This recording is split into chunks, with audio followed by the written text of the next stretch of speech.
danna subscribe sannan ku danna alamar ƙararrawa domin samun sababbin shirye-shiryenmu da zaran mun ɗaura.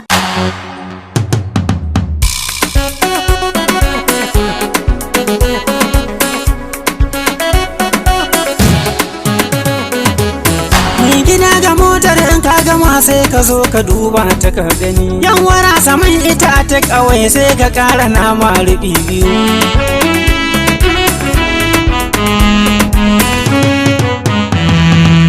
Dan uwa batun mota na makaka rike kashi ba na yanzu ba, in ka kammala kai muke jira to ka zo ka duba ta ka gani. Ayya na dan hayaka ne karkashi yana sani zautuwa, dan jira ni malam ina zuwa hana mika wannan zuwa gida.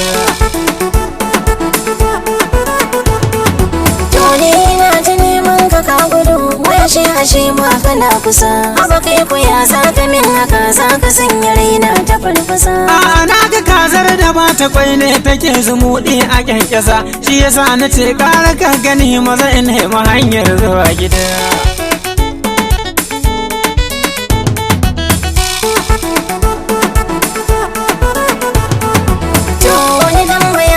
Zo da shi wanda za yi saran kanin suwa, so nake kaɗan bani lokaci in faɗe shi in babu damuwa. In faɗe jakan nan kike hari ƙara ki ta taunar bagaruwa.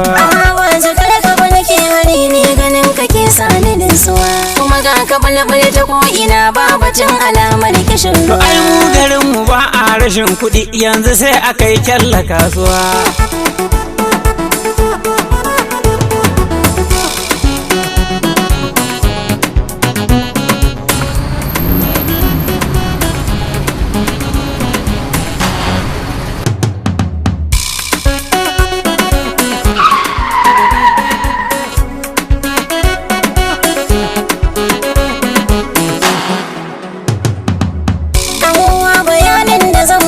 In ka je shi sai ka yi murmushi. Na bazo na zomo ina jira karfa in ji in fara dingishi. So nake alaka da ni da kai wata kulluwa ke da karkashi. Wace irin alaka kike nufi ba ni san ɗabi'ar masharuwa.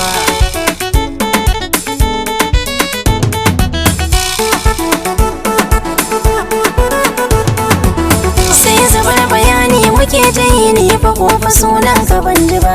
Adamu Bala dan Abubakar mai abun faɗa ba na ƙara ba. Me kike bukata faɗa mini yanzu ba zan hana ki ba. In tuwo kike so a sa niki dan miyar su ta sa ni nutsuwa.